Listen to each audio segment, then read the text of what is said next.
Welcome, everybody. My singing is still horrible. Oh, yeah, it is so horrible.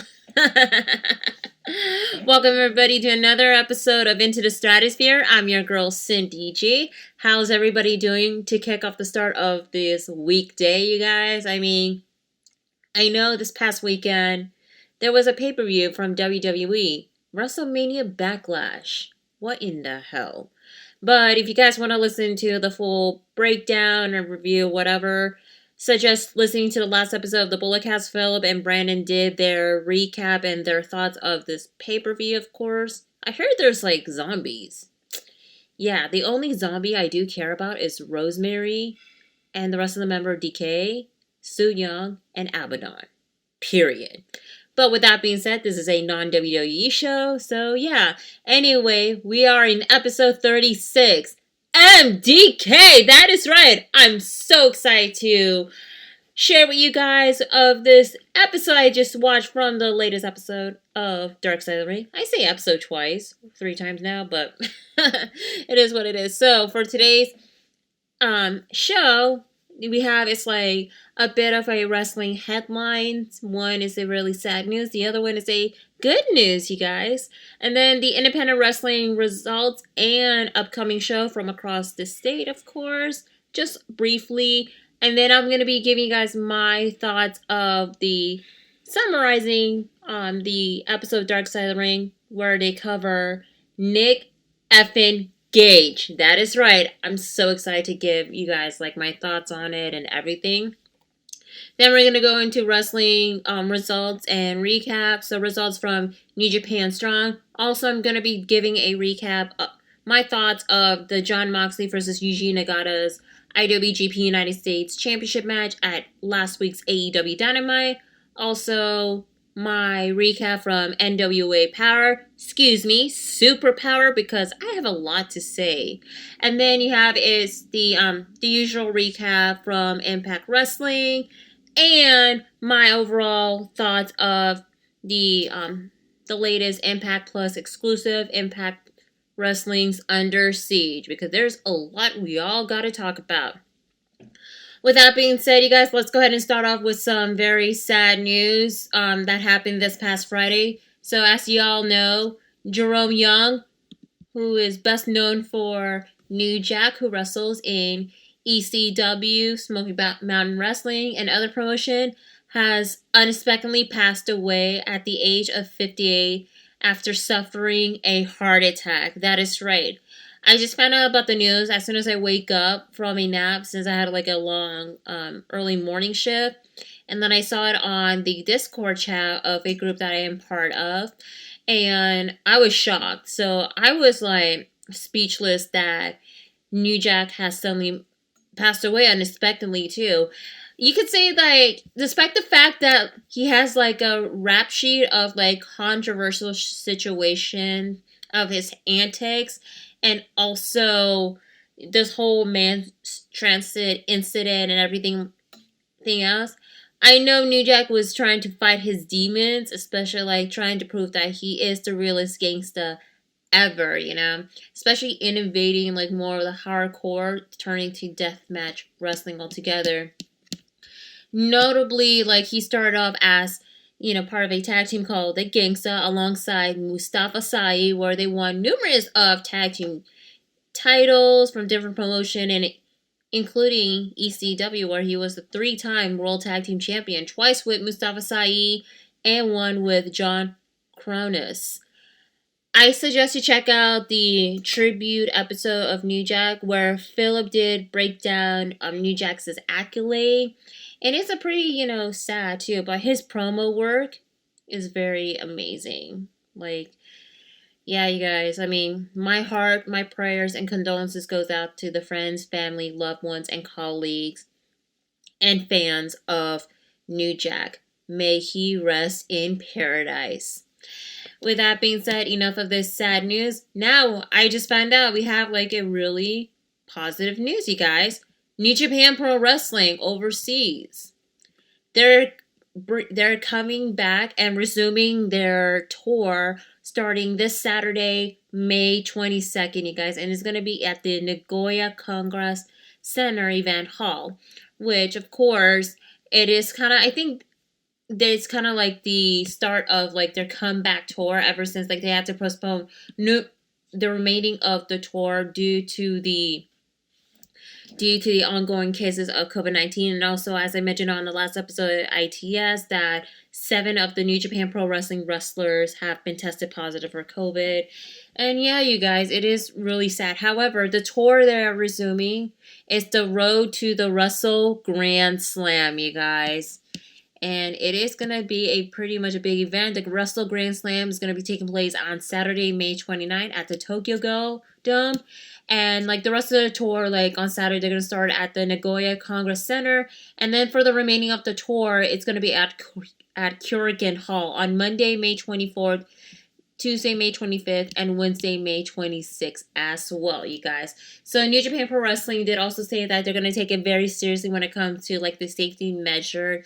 So that way that there not going to be any more of this outbreak going on, especially with the fact about the whole like vaccine shortages internationally. And I know and Japan is trying their best just to regulate the requirements too, like who is able to get vaccinated and whatnot too. So New Japan Pro Wrestling is back, you guys. So yeah, just in time for like the big event. And then of course the summertime, they're just got to get ready for the build up for Dominion, you guys. So yeah, I'm very excited to see what's going to be happening next.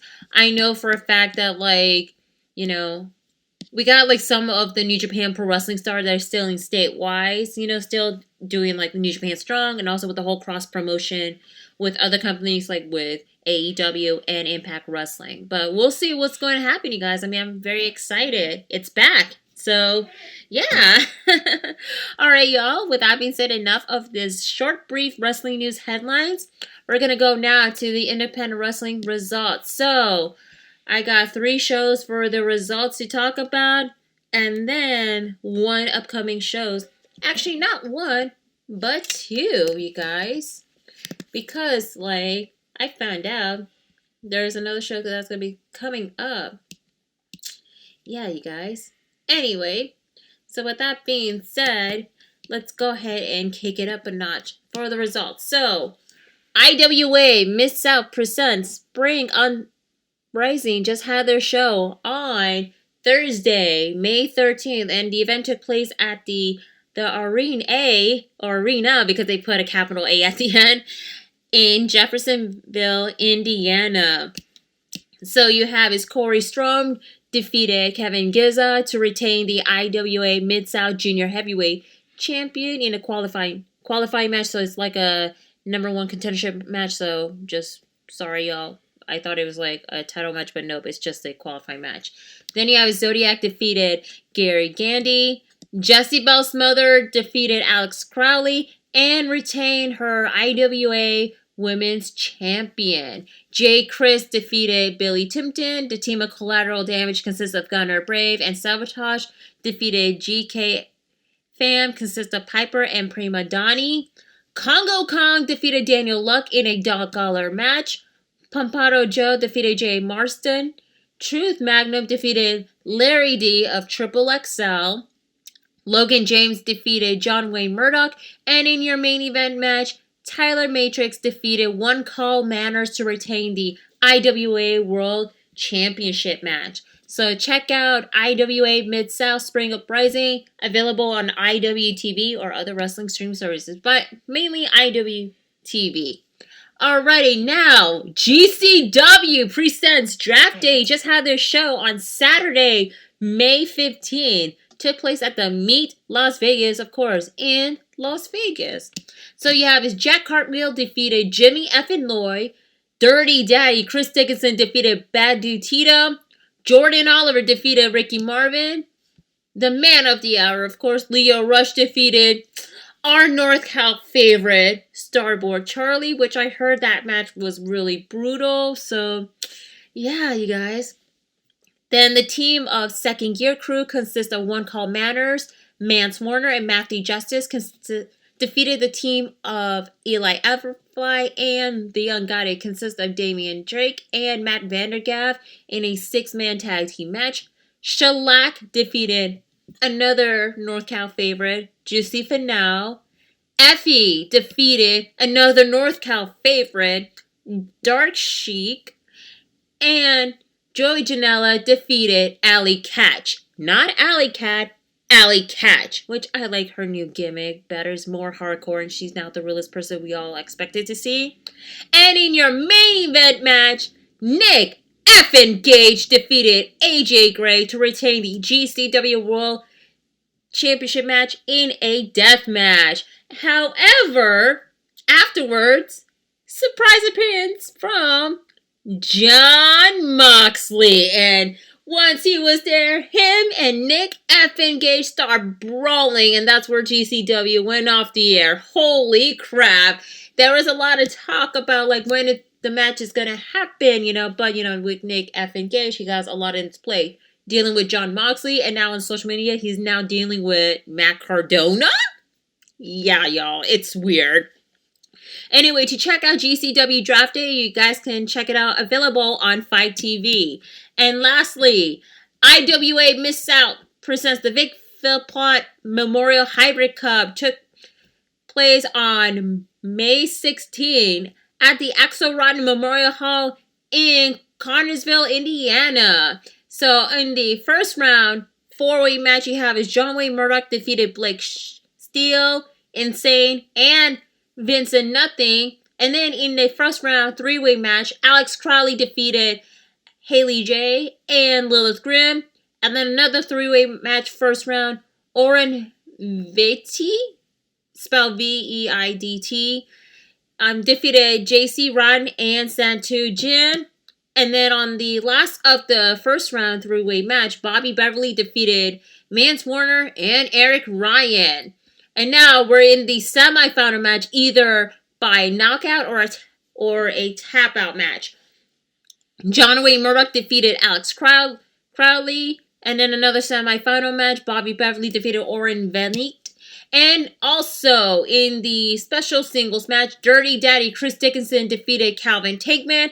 And in the finale of the Memorial Hybrid Cup finals, the No Ropes Barbed Wire Death Match, John Wayne Murdoch defeated Bobby Beverly and become the winner of the Memorial Hybrid Cup, y'all. So congratulations to everybody that participated, including the tournament winner. You guys can check out IWA Miss Out on IWTV or other wrestling streaming services as well. Alrighty, so here's the upcoming shows for this weekend. So on Saturday, May 22nd, Agua is back, and they're going to have their show at the undisclosed location at 409 South 2nd Street in San Jose, California. It is a RSVP event. Agua presents a new level. That's right, Dave Dutra is going to be there. GC Finale is going to be there. Freaking Starboy Charlie's going to be there. Of course, Mike Hayashi. And of course, like, Titus is going to be there too. So it is going to be a very interesting show. So highly suggest check it out. The show starts at 5 p.m. So yeah, you guys, get your tickets right away. Follow Agua on their Facebook page, Instagram, and their Twitter page as well. And then you have East Bay Pro Wrestling will have their 6th-year anniversary show on May 22nd at the Pachenko Square Garden, located at 110 2nd Avenue in Pachenko, California. So you have is Meatus Creed will be taking on face Cliff Hendricks. Yeah. And then you have of course, the Mr. East Bay Pro tournament battle royal to determine the new Mr. East Bay Pro trophy holder. Then the team of Money, Power, Respect will be defending their Wrestling Warzone Tag Team Championship against the Honor Society. And then you have the team of Sky High versus the Dark Enforcer for the East Bay Pro Wrestling Tag Team Championship match. Kimmy will be defending her PSG Women's Championship match against Aaliyah Mia Sweet and Jordan Blue. And in the main event match, Sorisa with Sander will be defending his East Bay Pro Wrestling Championship match against D-Rogue. That's right. The show is going to be happening this Saturday. Highly suggest check it out. Maybe Philip and Brandon might be there as well, you guys. So, yeah, stay tuned for everything Bulletcast related. So, yeah, y'all. That is it for the results and also upcoming events from the world of independent wrestling. Alright, you guys. With that being said, now let's go ahead and talk about, of course, Dark Side of the Ring. The latest episode of Nick effing Gage.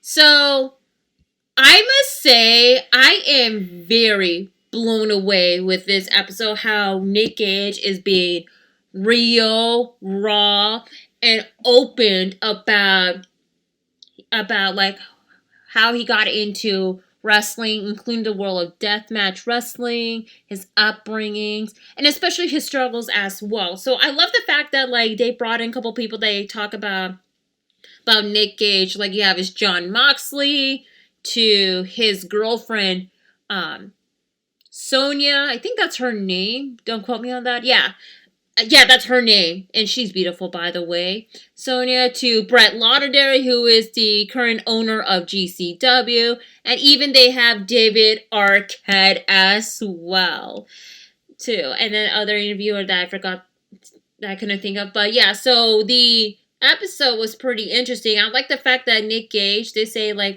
how he got into wrestling, him and his brother Chris, aka Justice Payne. They saw their dad watching wrestling, and they tuned in. And however, Nick's favorite match, how he got into deathmatch wrestling, was the exploding barbed wire death match between Terry Funk versus Cactus Jack, which that was pretty cool, you guys. That like he was very amazed with that particular match that got him influenced in the world of deathmatch wrestling. So he did talk about his upbringing, especially how he is going through a lot with the loss of both of his parents, mainly his mother, Mama Dukes, who was suffering from a illness, and how he's trying to overcome, like, you know, the pain that he's been going through. And he did explain more about, like, how does it feel, like, to be a deathmatch wrestler. And especially he was very open, very blunt about it, too. Especially, like, at one point, like, years ago, he had, like, a death match were involving a lot of light tubes. However, the opponent actually like strike the light tubes to Nick Gage, and it actually lodged it underneath his armpit. So a lot of the staff were like super worried about Nick, that they had to like pull him, inject him out of the match, you know, making sure that, because it was bleeding profusely. But Nick, he still want to continue. He still want to continue. He want to take the W instead of, like, you know, have the match ended in a no contest whatsoever, because he was bleeding profusely. So you could tell, like, he really want to continue on to have a match despite with this severe injury. And if he keeps going, you know, he'll pass out or end up, you know, losing a lot of blood or death, whatever. It's like, it's really insane for Nick Gage. So, of course, he had to be flown to the hospital to be more cautious. So, he did talk briefly about, like, what his ordeal is. Especially, he was very open about, like, his struggle with drug addiction. Like, started with with prescription pain meds to heroin, of course, because he just wanted to still keep going, especially being the deathmatch wrestler as he is. However, that he did not quite remember about this whole, like, he was under the influence during his match against his brother Justice Payne, and of course it's like have to have like a plan B. So I like how they're being more thorough of it too.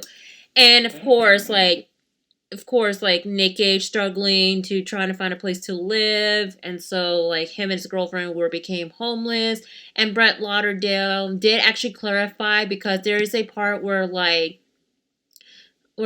the segment that like Brett Lauderdale did kick Nick Gage's out, and I like the fact that Brett Lauderdale actually went live tweet on his Twitter account just to give his side of the story. And so he did made a statement saying, "These were crazy times. I felt bad, but I had a 2-year-old child with me and had to make a choice, which I don't blame him because, like, he chooses his family over his friends and what is best for the child too. So I totally understand where he comes from, you know.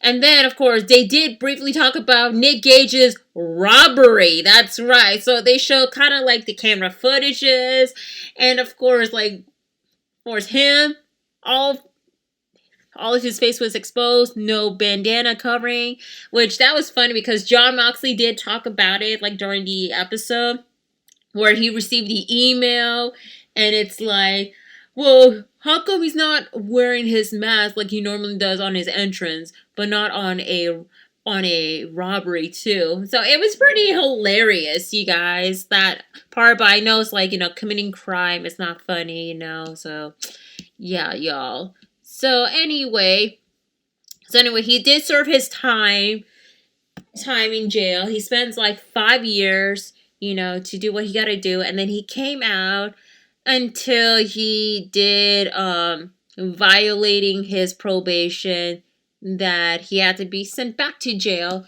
for another 2 to 3 years. So yeah, actually violating the parole, you guys. So he got another 4 years and 3 months, and I'm just reading Brett Lauderdale's tweet that he did make the clarification about it too.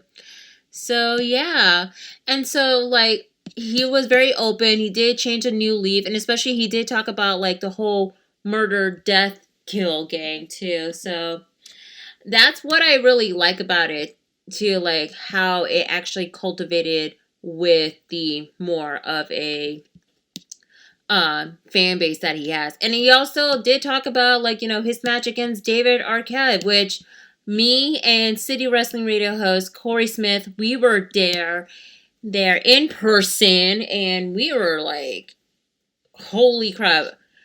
It was insane altogether. Especially, I remember seeing, like, you know, David Arquette getting bladed by a pizza cutter from Nick Gage. That was insane, y'all. So I'm glad that they actually did cover, like, everything that happened, like, from the past to, like, what happened recently. And of course, it did end it on the sad note that we did find out more information of why his brother Justice Payne passed away suddenly back in 2019. And so, of course, Justice Payne did committed suicide, and after he did committed a carjacking robbery. So that was pretty shocking to me altogether.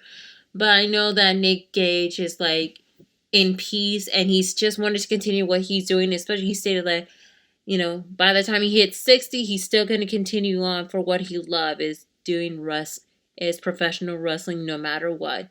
So I thought this was a very well composed episode of Dark Side of the Ring, and I was very blown away too. And plus it was a very honor and privilege to see 3 of Nick Gage's matches. One is at GCW, Joey Janela's LA Confidential back in November 2018, the match with David Arquette. And then the after show, which is the GCW versus Suburban Fight Pro, where he defended his GCW World Heavyweight title against Brody King. And of course, let's not forget, December 2019. Oh, I say November 2018. Yeah, December 2019. Oh, the one about the GCW thing is November 2018. Sorry for the botch, you guys. So, December 2019, West Coast Pro Wrestling, Nick Gage had a match against the current West Coast Pro champion, Hammerstone, and that was a very fun match. However, he did state it after everybody said, please come back. He said, oh, I'm coming the F back. And he did declare San Francisco and the Bay Area as part of the Murder, Death, Kill Gang. That's right, MDK. And it was an honor to witness this all together. I highly suggest you check out my YouTube channel, Adventures in Wrestling by Cindy G. It's under Adventures in Wrestling Chapter 11. So check it out, y'all.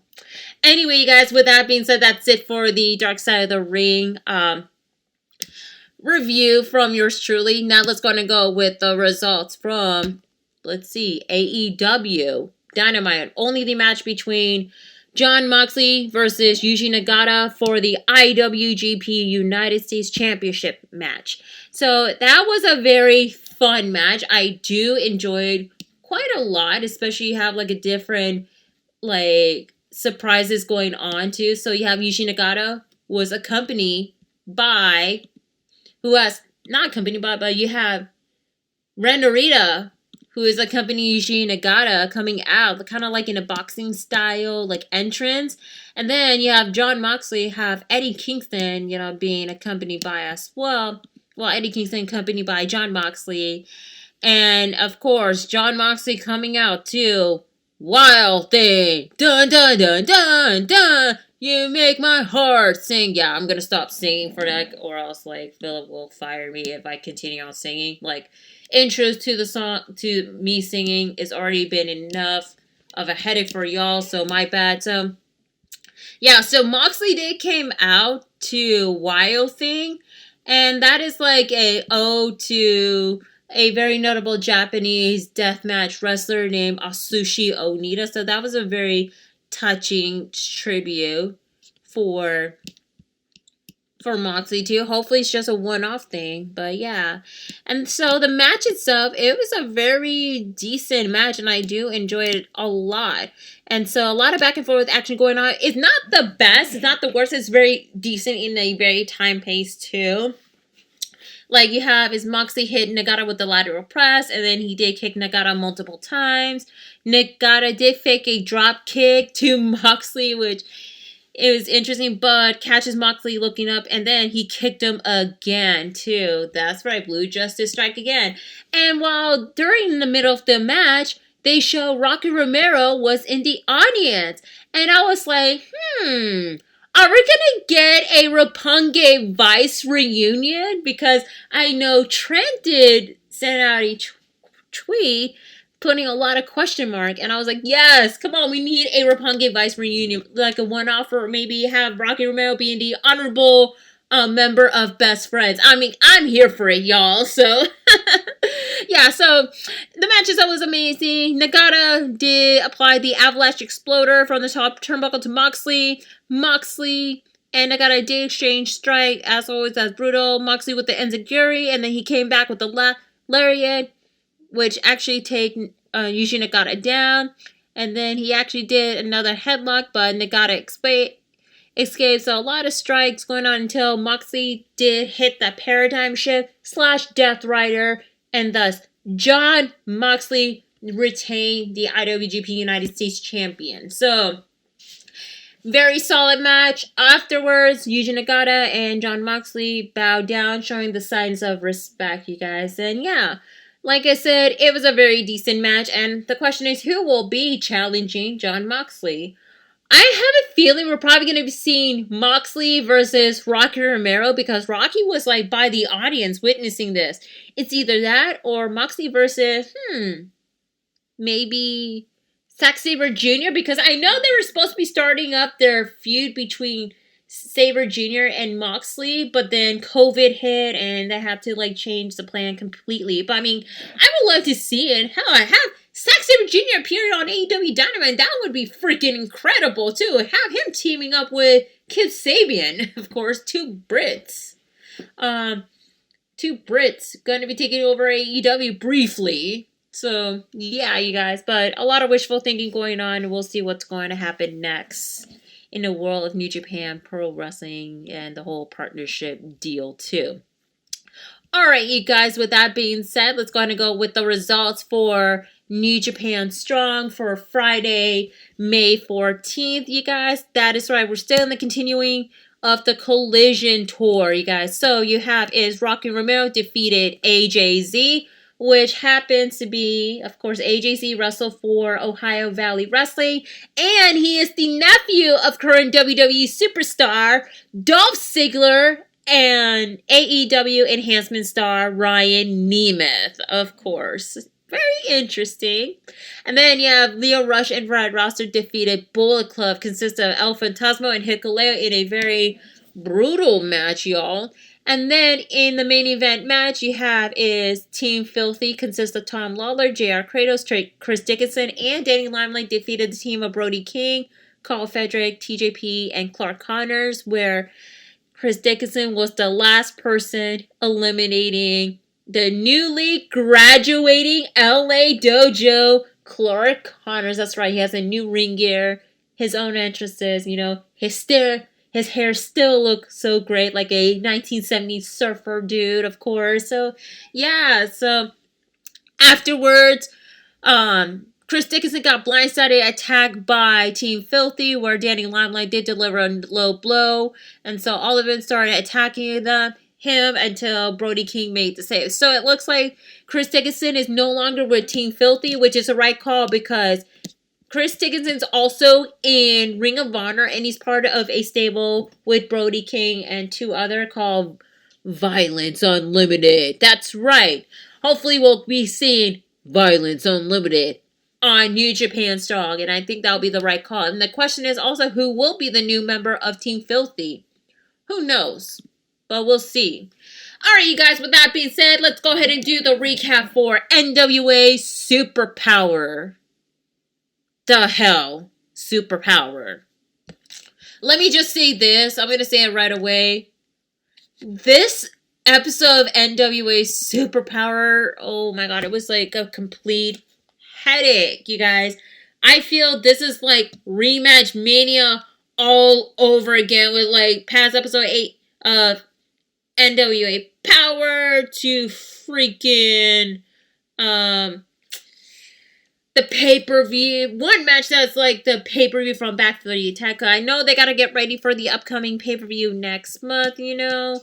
So they better step up to the plate as well if they wanted to keep on like, you know, continue on with it too. So you have the opening promo where Joe Galli interviewing Strictly Business. Nick Aldis did stated that he is very upset that the 14-man battle royal for the number one contendership match will be at the pay-per-view, but then he started complimenting about like each of the members of Strictly Business, like Chris Adonis was the recent member of Strictly Business for a short time, and how he is very impressed with like the accolade Chris Adonis did by winning the NWA National Champion against Trevor Murdoch. And then he did complimented Tom Lattimore, despite the fact that he said he almost had the television title at the Back for the Attack pay-per-view, but of course it ended in the count in like the time limit, of course. And then he also complimented Camille that she is going to be the future NWA Women's Champion, which Camille did stated that she has an announcement to make, but she will tell it to Thunder Rosa face to face. And so Nick Aldis still upset as ever, saying that because he is upset of this whole contendership match, supposedly the NWA Tag Team Championship match, which is Tom Lattimore and Chris Adonis, will be taking on the current champ Aaron Stevens and Kratos. The match has been called off because the current champion can't compete in the 14-man battle royal, which is pretty much so dumb for NWA's sake. But then at the same time, it is pretty understandable too. But yeah, it was a pretty decent promo, but like threatening to like not like called off the main event match that y'all promised for. It seems to be a very bad booking altogether. So anyway, afterwards you have is a match, of course, for the NWA Television Championship qualifying match between Matt Cross versus Mims. It was a very solid match. I do like the fact that like Mims did deliver a brutal uppercut, and especially the sidewalk slam that he delivered to Matt Cross for 2 counts. So it's a lot of back and forth counter, a lot of like heavy hitting moveset from Mims and counters from Matt Cross. However, Matt Cross with the springboard cutter, and thus he picked up the victory and is now the number one contendership for the television champion against the Pope. However, you have Austin Idols and Tyrus coming out demanding to speak with the Pope, of course, after what happened on the last episode of NWA Power before the NWA Power Surge. Just want to let y'all know it's been over 2 weeks ago. And so the Pope came out and said he has no time for it too. And so Austin Idol and the Pope has been like arguing, going back and forth, and how that Idol say that he likes Pope's style and wants to shake Pope's hand, like he truly do. but the Pope declined it and he walked away. So yeah.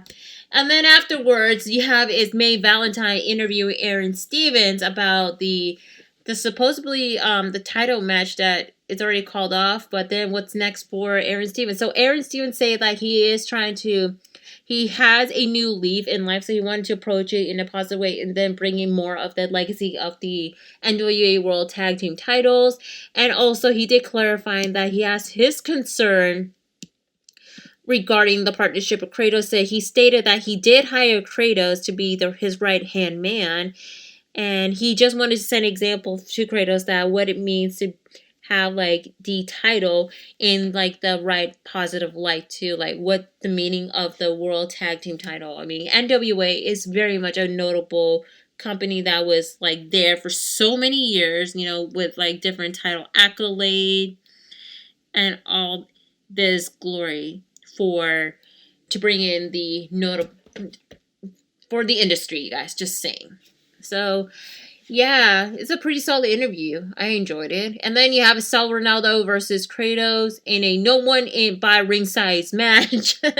And so Kyle Davis did interview Sal Ronaldo as he is preparing to have like a rematch against Jericho Kratos, and he said like he doesn't need Mae Valentine or Tim Storm or even Danny Deals by the corner. He can handle it by himself. But then of course the match started. And yes, Sal Ronaldo got his butt kicked by Kratos really hard, like holy crap. And Kratos, especially like couple of the lariat, especially the fact that like Kratos with an impressive vertical suplex for a 2 count. Yeah, it's really bad. And at the end, Kratos did deliver a brutal German suplex, and thus he picked up the victory.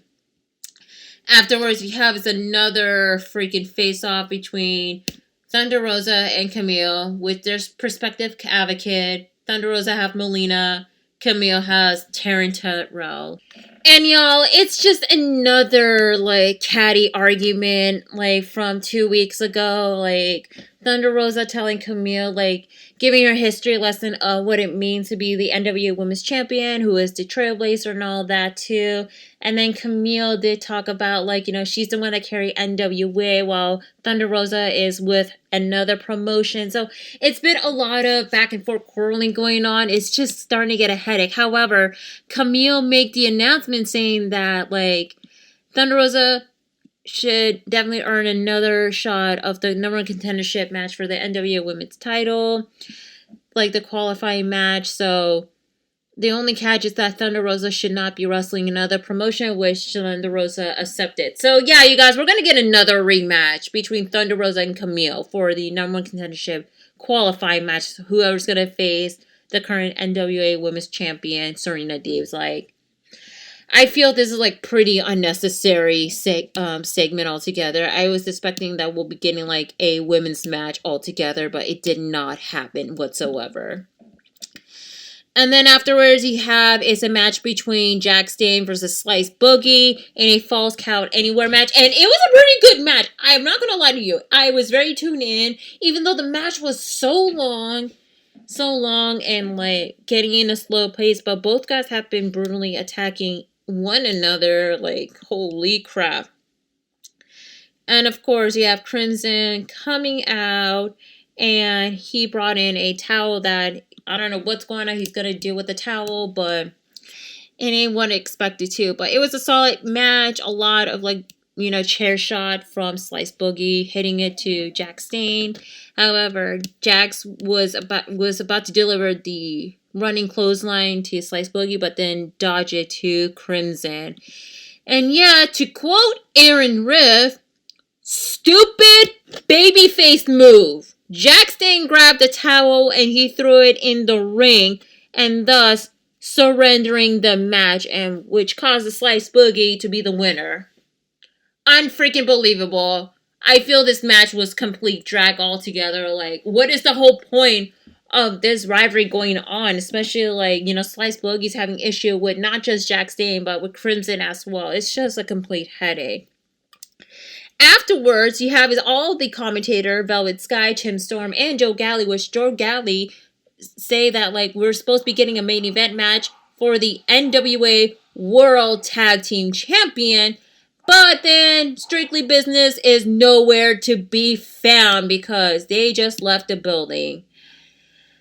And that's it for NWA Superpowerrr. I feel that this is like a pretty much a lazy booking type of situation. We're going to get rematches and it's a sight for sore eyes. So for my grade for this, I hate to say it, for the first time ever, I'm giving it a C-. I wasn't even feeling the show whatsoever. But I do enjoy the Macross versus Mims match. So yeah, you guys. That's all I got to say so far regarding NWA Superpowerrr. Alright, guys, let's go ahead and go with the recap for Impact Wrestling for Thursday, May 13th, 2021. And it's the Go Home edition before the Impact Plus special for Under Siege. So for the Before the Impact pre-show match you have is Tasha Steele defeated Jordynne Grace. And a really solid pre-show match. I do enjoy the back and forth action going on between both ladies, despite the fact that it's the feud for the upcoming Knockouts Tag Team title match at Under Siege. And I know for a fact that, like, Tasha Steele, I mean, she is the MVP of this match altogether, especially with that tilt-a-whirl head scissor takedown to Jordynne, but Jordynne did counter with a backbreaker. And, of course, you saw that Tasha did throw her arm sleeves to Rachel Alderray, of course, while Tasha did a couple hooks to Jordynne, and especially to the corner, followed by a double rolling uppercut with a snapmare running knee. That was pretty impressive. But Jordynne, she did the Michinoku driver not once but twice. And of course, there's an interference going on by Kiera Hogan during this match, but Rachel got involved, which has caused more distraction from Jordynne Grace. So Tasha Steele delivered the crucifix bomb to pick up the victory, you guys. So it was a pretty solid match.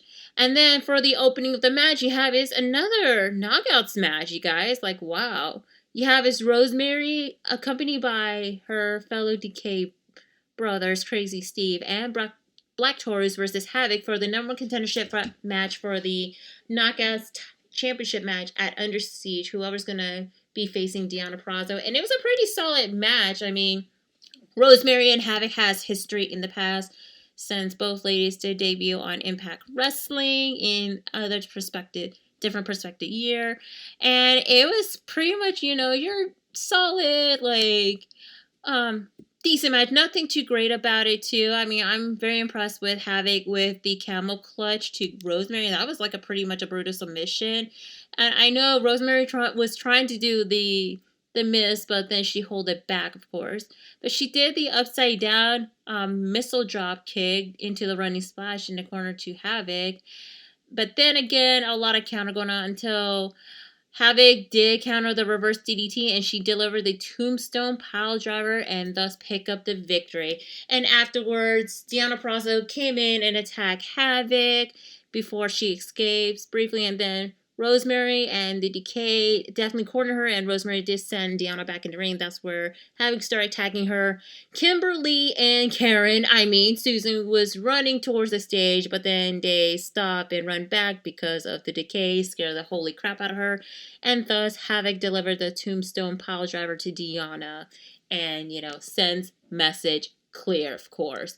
So, yeah, this is like a good call for Havoc to be the one that's going to be facing Deonna Purrazzo. I mean, I really, honestly, without due respect for Rosemary, but we've seen this match before a couple months ago, facing against Deonna Purrazzo, and of course, look what happened. It didn't go as planned. Plus, she needed to focus on is along with the DK, facing Brian Myers, of course. That's the main thing, too. So, yeah, it's pretty much a right call altogether. And then, of course, you have the backstage interview, GM Miller interviewing The Elite 2.0, as I call it, Good Brothers and Kenny Omega, as they're talking about the upcoming match with Finn Juice, but then Kenny Omega still disappointed with, of course, the Good Brothers, saying that they really need to pick up the victory.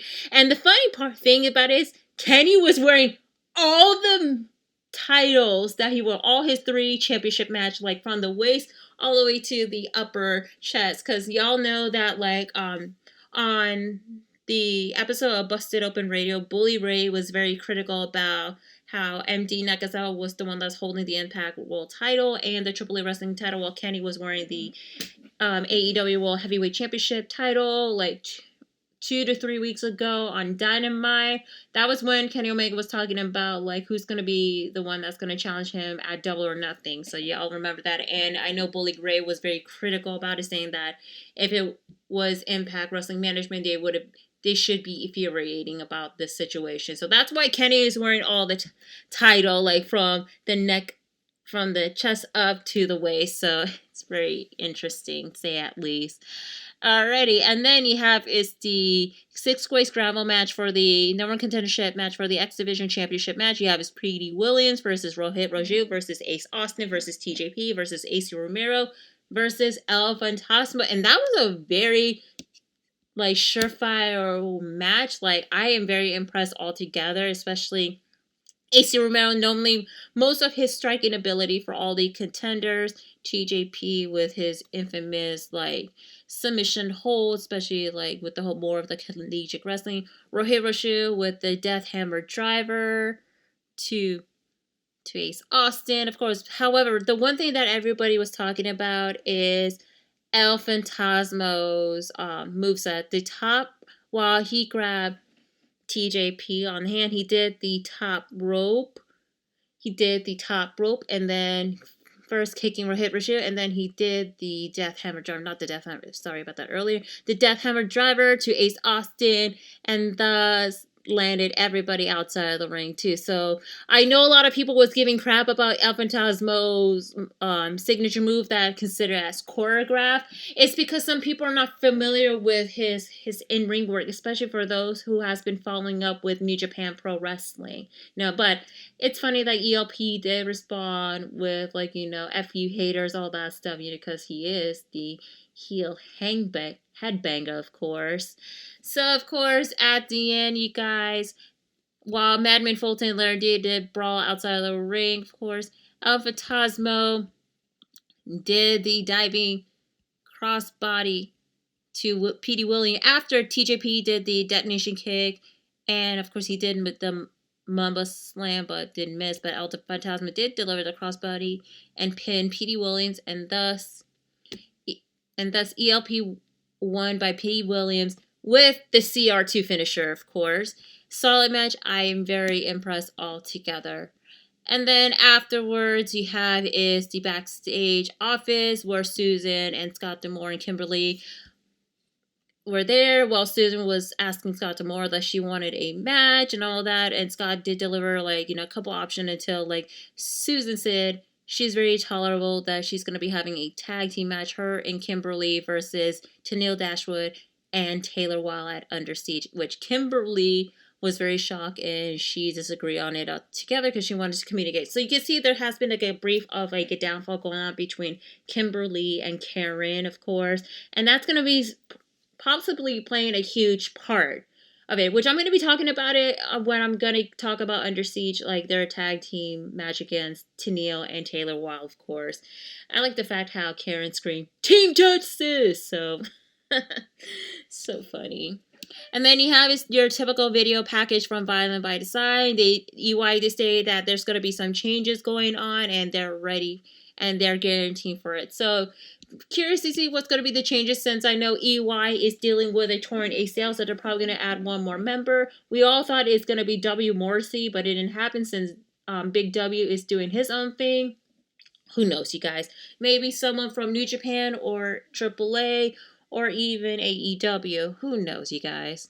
And then you have is Willie Mack versus Sam Beal. It's just your typical, showcasing match. I mean, Sam Beal with the impressive pop-up uppercut. That was pretty awesome. But then, the good counter going on. But then Willie Mack delivered the frog splash and thus pick up the victory. And afterwards, Big W starting to attack Willie Mack brutally hard. And definitely he did lay him down after doing the big boot and then the lariat. Hoo-wee. And then you have is Carl Anderson with Doc Gallows and Kenny Omega versus Dave Finlay with Juice Robinson and Eddie Edwards kendo stick named Kenny, of course. It was a good match, but there's a lot of distraction going on, a lot of back and forth. like between Carl and David, of course. Like I know they're trying their best to like, counter stuff, but then like you have like both of the teams providing the distraction as it is, and there has been a little bit of a brawl outside of the ring too, but it is what it is. But Doc Gallows did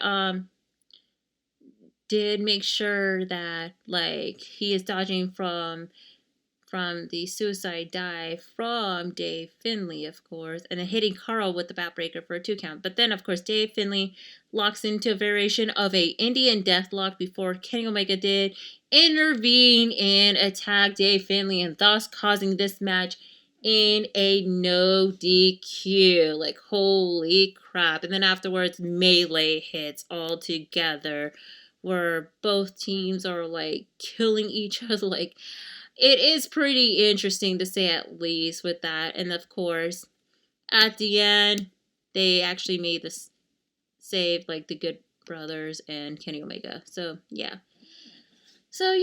Anyway, you guys, then you have is Jordan Grace talked about, that she's very disappointed with her loss to Tasha Steele before the Impact pre-show match.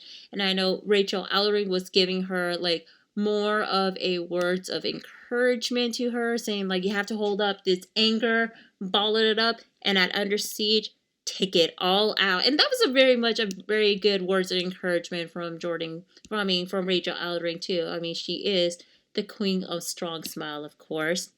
And then, of course, you have is Tennille Dashwood's All About Me talk show host, where she is the guest, and she has the co-guest, Kayla with the K, of course. And then out comes Taylor Wilde. Was she trying to talk to her, even though, like, Tennille dubbed her as her host? This is so weird, you guys. Like, it doesn't even make no sense whatsoever with Tennille Dashwood's All About Me talk show segment. Like, why?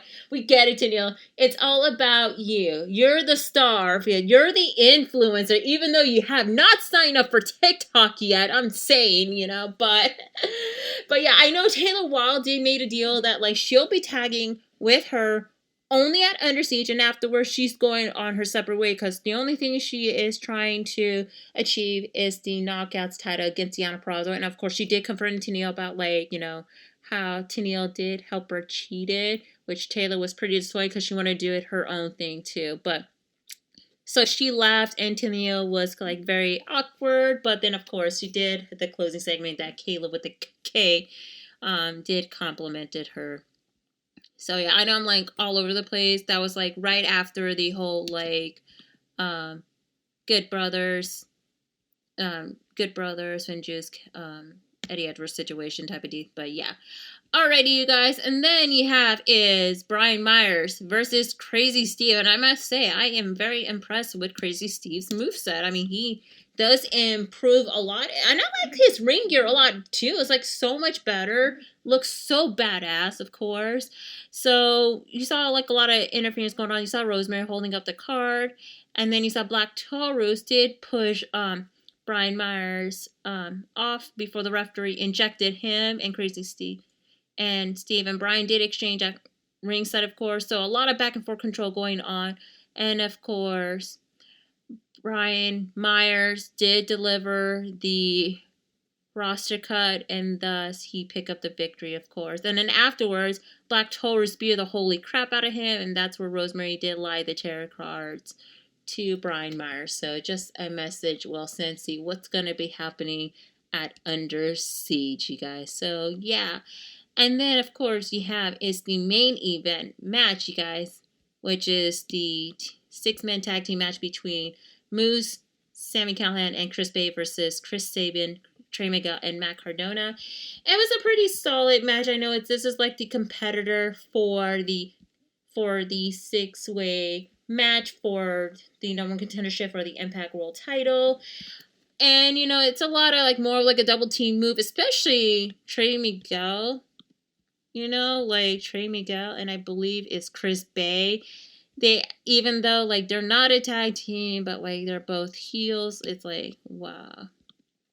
They've been going jabs at it. Chris Bay with the clothesline off the distraction by Moose. And then you have Moose in control of Trey until he gets a hot tag to Matt, who is clear on the other apron. Hit the missile drop kick into the running clothesline in the corner. into the running boot.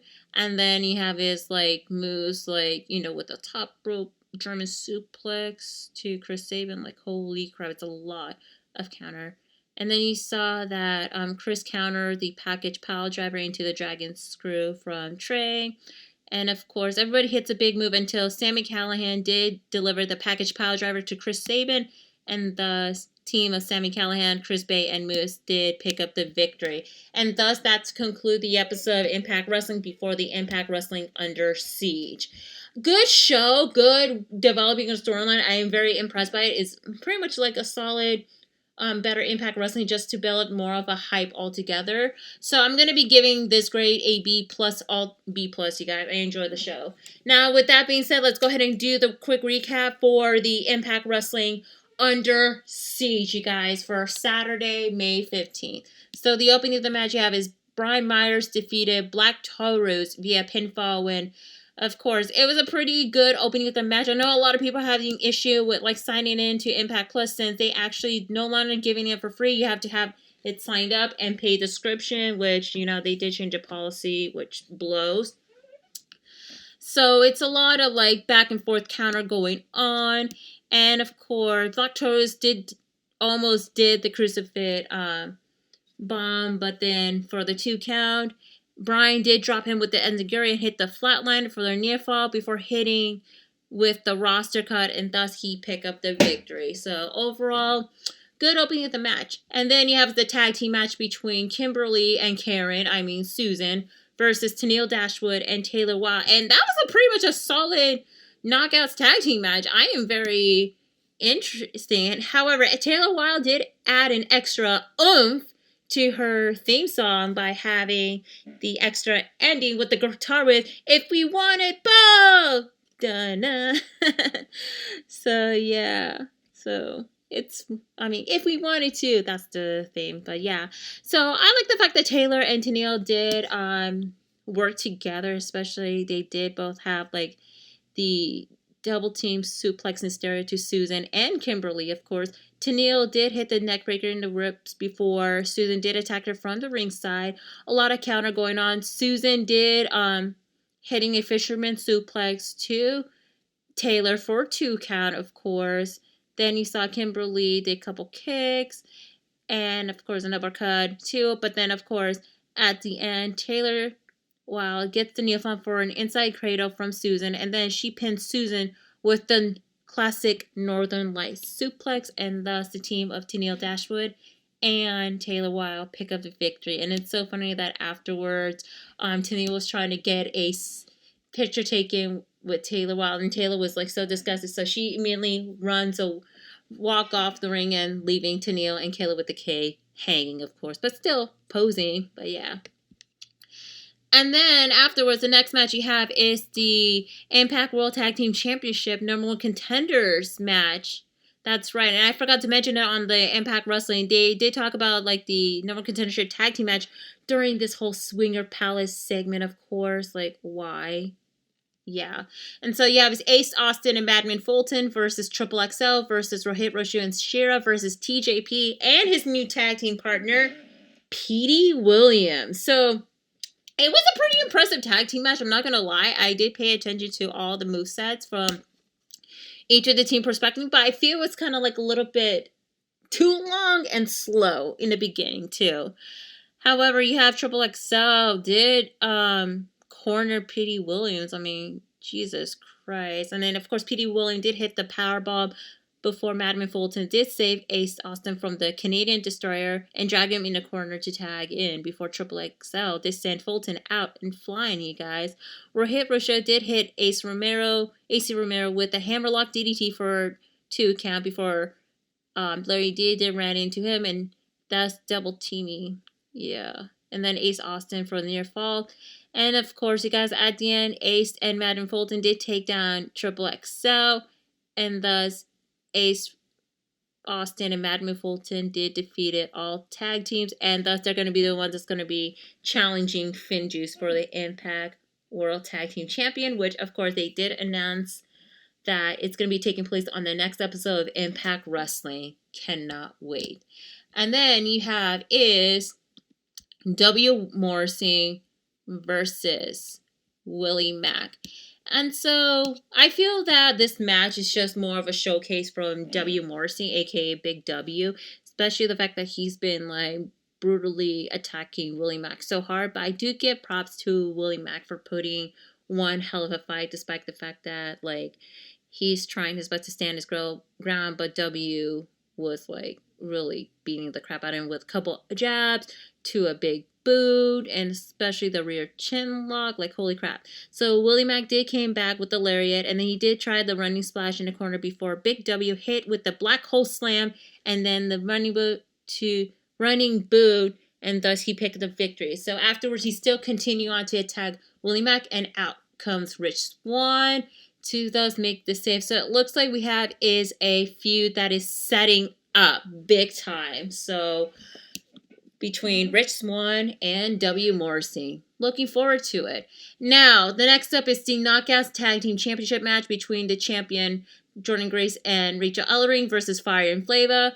And that was pretty much a solid tag team match. I am very impressed with everybody all together. Even the Fire and Flava did jumpstart the tag before the bell rang, and of course Tasha with the stomp, while Kiera Hogan did deliver the cutter to Rachel for a 2 count. Rachel took most of the beating, like halfway through the match, but she did overcome it. Of course, I mean, she is, like I said, the queen of strong smile, of course. She did hit Kiera Hogan with the neckbreaker before Tasha chokes Rachel in the rope, and Fire and Flava isolated Rachel until she got the hot tag to Jordynne Grace. That's where Jordynne started, starting to attack Tasha Steele, and then she did attempt to do the Grace driver, but, kick out for a 2 count. And then you saw that Kiera Hogan did the sliced bread number 2 to Rachel Ellering outside of the ring, which is pretty impressive. But however, there has been more of like a distraction for Jordynne Grace. So, unfortunately, guys, Tasha Steele, honey, delivered the frog splash to Jordynne Grace, and thus Fire and Flava is your new Knockouts Tag Team Champion. Honestly, you guys, I feel that this title switch is way too soon. And for the fact that, I was even happy with the results, especially the fact that Jordynne and Rachel just won the Knockouts Tag Team title at Rebellion, which was less than a month ago, you guys. Seriously, I feel that with Impact Wrestling, they kind of dropped the ball already on Jordynne Grace and Rachel Ellering. I understand they're trying to do this whole storyline with Jordynne Grace doubting herself, and she's, beating up herself, and a possibility, a setup for a heel turn for Jordynne Grace. But then again, I'd rather have them holding on to the linking title, which that Knockouts Tag Team title is freaking less than a year old. Seriously. So this is going to be a classic 50-50 booking. I mean, what else do you expect? Anyway, I digress on the brief rant. So now we got is this whole Swing Your Palace. Skip on that. Don't care. And then you have the X Division Championship match between the current champ, Josh Alexander, versus El Fantasma. And holy crap, I must say, this is the match of the night, you guys. A lot of takedown, a lot of technical signature move. I mean, it's so much trips to the max. You saw, ELP with the springboard head scissor for the 2 count before him and Josh exchanged top. Josh with the spider suplex before chopping El Fantasma at the ringside so hard, and then he accidentally chopping at the ring post before El Fantasma focused on his hand once they're back in the ring. I mean, they've been brawling outside the ring, and then in the ring, it's so perfect, and it's a lot of close count, especially with the near fall from Josh Alexander trying to deliver the ankle lock, but ELP did escape, of course. So El Fantasma did deliver the Asahi Moonsault for the 2 count before hitting the neckbreaker for the second consecutive near fall before Josh hits a backbreaker. A lot of counters going on, but then at the end, El Fantasma did counter and a knee lock before Josh did power bomb him into his knee and grapevine the leg of El Fantasma before cementing him with the ankle lock, and thus Josh Alexander retained the X Division title. So is this the last time we're going to be seeing ELP? I doubt it, you guys. I mean, time would tell. And then you have the Knockouts Championship match between Deonna Purrazzo, the current champ, with Kimberly and Susan, versus Havoc. And that was a pretty solid match. And, both ladies, they did an amazing job. Even though there has been a bit of a controversy about Havoc being the unsafe worker because of, the heavy-hitting moveset. But I don't see anything wrong with Havoc. I know she's trying to play it safe for, each other competitor. But then again, you have Deonna Purrazzo hit the running splash to the corner before Kimberly did actually pull Deonna out of the ring just to make sure she's okay. And Susan did distract Havoc before Deonna came back to the ring to focus on her arms and set up with the submission to Havoc. But Havoc did briefly escape with the forearm into the corner. So a lot of back and forth going on. You saw Havoc hit the powerbomb into the Boston Crab to Deonna until rope break, of course. And then you saw that Kimberly and Susan did try to distract Havoc, but Havoc did knock both the ladies down from the apron before countering the armbar and hitting the running boot from Deonna Purrazzo. And at the end, Deonna hits a tornado armbar out of nowhere with a Fujiwara armbar, and thus Deonna Purrazzo did retain her Knockouts title. That is right. It is a pretty solid match. But, I would say, the match between Tenille and Taylor Wilde versus Kimberly and Susan was tad better than expected. And, of course, the Knockouts Tag Team title match, too. And then you have the 6-man tag team match between the Elite 2.0 versus Finn Juice and Eddie Edwards. By the way, Don Callis' intro to Kenny Omega is way better than Justin Roberts. And I just saying. Good start, slow pace, a lot of distraction, a lot of counters going on from both teams respectively. Kenny Omega double teaming before he takes control, and Doc whipped Juice Robinson into a corner before grounding him with the side headlock. Carl came back in and just hit in a side slam before getting into the hot tag to David, who knocks Doc and Kenny off the apron before hitting Carl with a diving uppercut for 2 counts. And, of course, you saw that there's a lot of counter, a lot of deep cut, a lot of tag team maneuvers, too, from the Good Brothers. You saw that the Good Brothers was almost about to do the Magic Killer, but 2 count. Juice Robinson with the classic jab to Doc Callis until Kenny Omega did strike Juice with the V-trigger, of course. And then the Elite 2.0 delivered the triple power bomb to, I believe, Eddie Edwards. Yeah, for the 2 count. Juice and Eddie with the double suplex to Carl Anderson. Actually, it's Kenny Omega. But however, the surprising turn event is, of course, Eddie Edwards did deliver the Tiger Driver to Kenny Omega for a 2 count. And then, of course, everybody else did their big move, of course. But then again, Eddie Edwards with the Boston Knee Party to Kenny Omega. And thus, the team of Eddie Edwards and Finn Juice defeated the Elite 2.0. That, you guys, I was hella shocked in a major way, because the fact that it was, you thought the Elite 2.0 was going to be the one that's going to be defeating them, but no, it's the other way around. And I think that's kind of the way to build more of a frustration, especially with the storyline going on with Kenny Omega, trying to let the Good Brothers know that the win-loss record in Impact, it does matter, and they need to carry in Impact Wrestling. I know they're going to be giving them a bit of crap on the upcoming episode of AEW Dynamite, but I think they're just going to mention it briefly. I just hope they better mention it, because if you want to do a cross-promotion partnership, mention it in a full. I mean, come on now. But that's just me. And now we're going to go to the main event match, the 6-way match for the number 1 contendership match. Sami Callihan, Chris Bay, Matt Cardona, Moose, Trey Miguel, and Chris Sabin. It was a solid main event match. I am very impressed. Everybody delivered the big moveset, Sami Callihan did the DVD to Matt Cardona, and Matt Cardona hit the missile dropkick.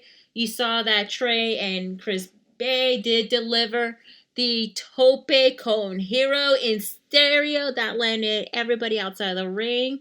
I mean, it was such an impressive moment in Impact Wrestling Under Siege. You saw Moose deliver a big drop kick to Chris Bay, and then the top rope superplex to Chris Sabin, and then Chris Bay with the double stomp for the 2 count. Holy crap, it is freaking incredible. And then you saw that Sami Callihan goes for a power driver, and then he got distracted, by Chris Sabin. And of course, they show backstage that Carl Anderson No, never mind. It was filmed last week. And then he stopped by Carl and Doc while they were pretty much distracted before Saban hits Matt with a cradle shot for 2 count. And then Moose breaks up. And that's where like Saban did trying to deliver Sunset Flick to Moose. But then again, Moose speared him not once, but twice, but the third spear. And thus, Moose is the one that's going to be facing Kenny Omega for the Impact World title, and it's going to be at against all odds. So I knew this match is predictable because the fact that like everybody just wanted Moose to be the one that's going to be challenging Kenny Omega, and I think that is like pretty much the right call to do for the fact that it just needed to be more like cohesive altogether. So yeah, so Kenny Omega, AAA Mega Championship, he'll be facing Andrade. Impact World Heavyweight, he'll be facing Moose. And the AEW World Heavyweight, he'll be facing Pac and Orange Cassidy. So there you have it, you guys. Overall, the Under Siege Impact Plus special was tad better than the Hardcore Justice. I enjoyed it a lot, even though I wasn't impressed with the results from the Knockouts Tag Team title match. I'm gonna give this, you know what? I'm gonna give it A-. I enjoy this Impact Plus special. Storyline has been developed. Storyline may be ending. Storyline is getting started. Everybody is just getting ready to set up for what's going to be expecting next. So I'm looking forward to what's going to be happening this Thursday on Impact Wrestling. All right, you guys, with that being said, that is it for the episode of Into the Stratusphere. So if you wanted to send me a message or suggestion or anything, make sure to DM me on the social media platform, Twitter, and Instagram at simply_C_OK. That's SIMPLY_C_OK.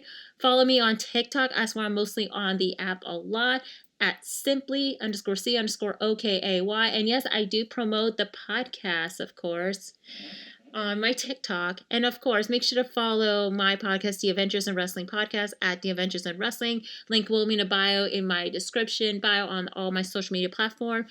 Make sure to follow the Teddy Turnbuckle's YouTube channel as well, at Teddy Turnbuckle. Make sure to follow at The Bulletcast on all social media platforms, Facebook, Twitter, Instagram. And make sure to subscribe to this YouTube channel at The Bulletcast. And also make sure to follow at Bulletcast on all podcasting platform. With that being said, you guys, make sure to wash your hands 20 to 30 seconds. Get vaccinated, you guys, so that way that if you get fully vaccinated, you don't have to wear your face mask indoors and outdoors within the 2-week period. But the choice is yours, but they recommend a CDC, whatever. But still, you guys. And with that, you guys, just remember, please be kind to one another. We're all in this together. Till then, you guys, I'll see you guys in the next episode. This is Cindy G. Hope you guys have a great rest of your week. Cheers, y'all.